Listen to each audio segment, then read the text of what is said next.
Akibatnya apa sih kalau kita ini overthinking? Efeknya antara lain ya yang pasti hidup jadi tidak asik, jadi tidak menyenangkan. Jangankan kita yang overthinking, kita punya teman saja yang serba overthinking, itu kan tidak asik. Jadi diajak apa-apa itu terus diseriusi terus. Kita ngomong iseng, dia serius mendalam. Kita bergurau, dia serius mendalam terus. Hidup jadi tidak menyenangkan, tidak asik. Ya kadang-kadang memang kayak kita bersendaguro dengan teman itu ya guyonannya itu ya kadang tidak masuk akal, kadang absurd, kadang tidak nyambung, ya tidak masalah. Yang penting ketawa bareng seneng. Tapi begitu ketemu orang-orang yang overthinking ini, itu nanti dianalisis. Oh, tidak masuk akal itu, masa begitu. Ah, enggak, ya iyalah.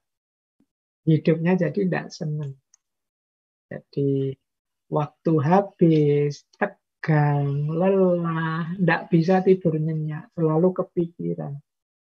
Kepikiran itu dalam istilah Jawanya. Jadi istilah Jawa ada istilah kepikiran. Kepikiran itu berarti jadi bahan pikiran terus-menerus. Dan itu pasti tidak menyenangkan. Nah yang kedua, banyak aktivitas jadi tidak maksimal. Mengapa tidak maksimal? Kita susah untuk fokus dan konsentrasi. Pikiran kita kemana-mana terus. Mikir A, kita kaitkan dengan B, kita kaitkan dengan C, kita terus begitu. Jadi akhirnya kegiatan-kegiatan kita jadi tidak maksimal, tidak to the point. Bahkan kita mungkin sulit berinteraksi dengan orang lain karena gaya kita tadi. Kenapa? Karena kita sulit fokus, sulit konsentrasi. Kalau diajak ngomong misalnya, kita ngomong apa, teman kita nanggapinya apa. Karena mungkin dia overthinking, mengerti hubungannya yang diomongkan dengan ini, dengan itu, dan lain sebagainya. Nah yang ketiga, efek atau akibatnya overthinking adalah emosi yang naik turun terus, tidak stabil. Orang overthinking itu mudah marah. Mikir itu kan tegang. Kalau disinggung sedikit, dia bisa marah. Mudah gelisah. Termasuk insecure tadi yang kita bahas di babak pertama ngaji kita. Kemudian kadang-kadang mencari pelampiasan dari ketegangan kegelisahannya. Ya di situ saya tulis misalnya lewat makanan, makan itu ya karena mikir itu butuh energi, butuh fokus. Kadang-kadang postingannya sambil nyemil. Kita makan, kita mikir sambil nyemil, mikir sambil minum, mikir sambil jadi bisa habis kopi bergelas-gelas, habis itu nanti kesehatannya drop. Kemudian kadang lewat postingan, tidak ada angin, tidak ada hujan, nanti postingannya marah-marah, postingannya apa. Atau pada orang lain untuk pelampiasan, orang lain diserang, atau sebaliknya, menjauh dari orang lain. Nah ini efek-efek dari overthinking. Emosi kita jadi tidak stabil.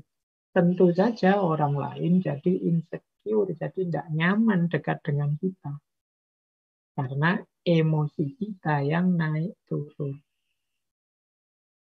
Yang keempat, kalau ini manifestasi fisiknya. Jangan lupa, pikiran itu, apalagi otak, itu kuncinya segalanya.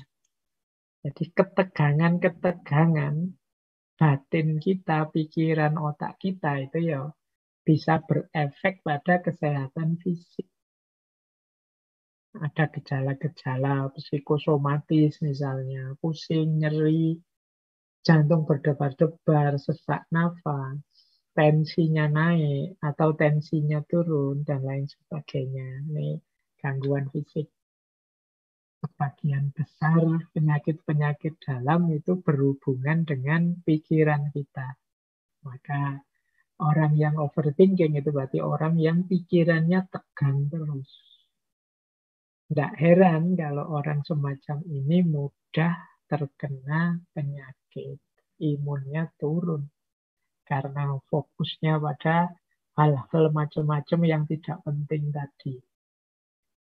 Maka teman-teman, yuk hati-hati untuk tidak terlena, terlalu mantap, terlalu mendalam dalam berpikir. Ini fatwanya jadi unik ya, padahal ini ngaji filsafat itu biasanya mikir mendalam. Tapi ini justru kalau dalam kasus overthinking ini mikirnya jangan terlalu dalam.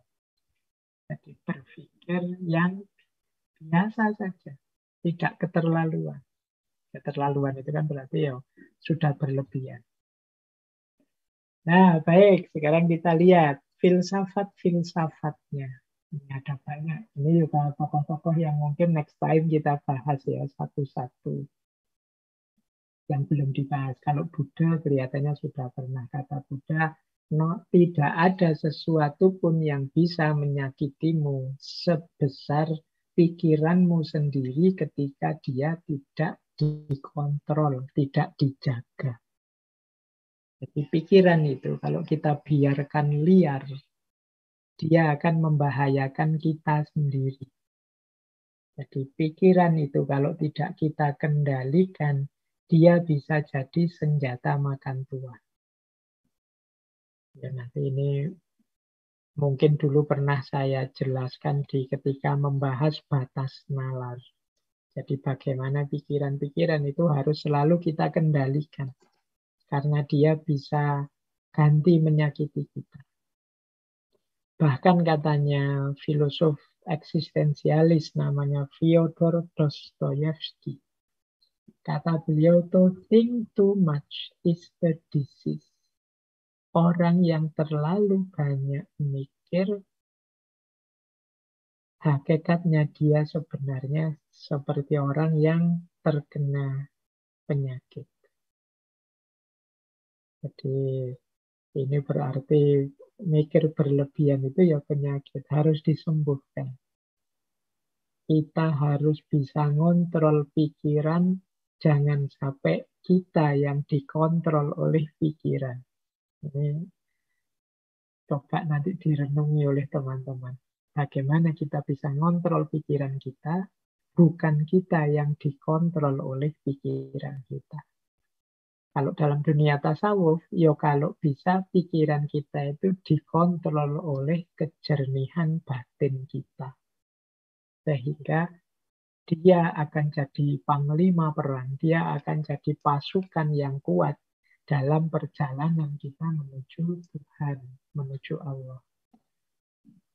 Nah, dikuatkan oleh Pascal, filosof eksistensialis lagi. Berpikir terlalu sedikit atau terlalu banyak tentang sesuatu sama-sama membuat kita kaku dan fanatik.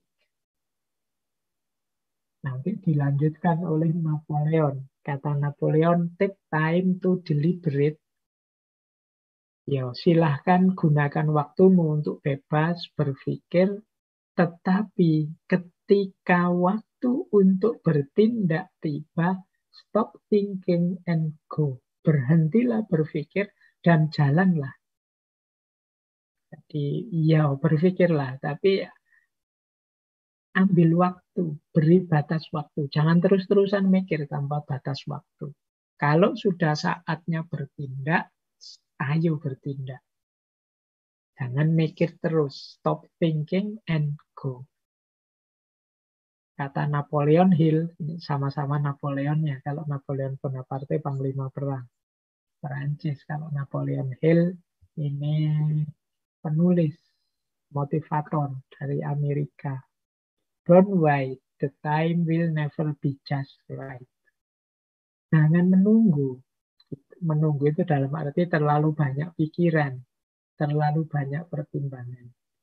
The time will never be just right. Waktu, situasi itu tidak bisa berubah benar begitu saja. Kita harus ada tindakannya, tidak hanya mikir. Dan menurut Martin Luther King Jr., kalau Martin Luther King ini beliau aktivis juru bicara gerakan hak-hak sipil. Nanti kapan-kapan kita bahas beliau. Mungkin berhubungan dengan teologi pembebasan. Kata Martin Luther King Jr., you don't have to see the whole staircase. Just take the first step. Jadi engkau tidak harus melihat keseluruhan anak tangga. Cukup engkau ambil langkah pertama. Jadi hidup ini kalau kita ibaratkan naik tangga, ya tidak harus kita tahu ujungnya tangga itu nanti sampai mana. Yang penting kita mengambil langkah pertama menaiki tangga. Kalau terlalu lama mikir tentang tangga, tidak jalan-jalan. Nah, ini yang dimaksud overthinking tadi. Terlalu banyak pertimbangan, terlalu banyak pemikiran, terlalu banyak pendalaman-pendalaman, akhirnya tidak ngapa-ngapain. Kalau kita tidak ngapa-ngapain, tidak ada situasi yang berubah jadi lebih baik. Padahal tujuannya berpikir itu kan mencari solusi, menemukan jalan untuk agar hidup kita jadi lebih baik. Nah, inilah beberapa filosofi dari para filosof tentang overthinking.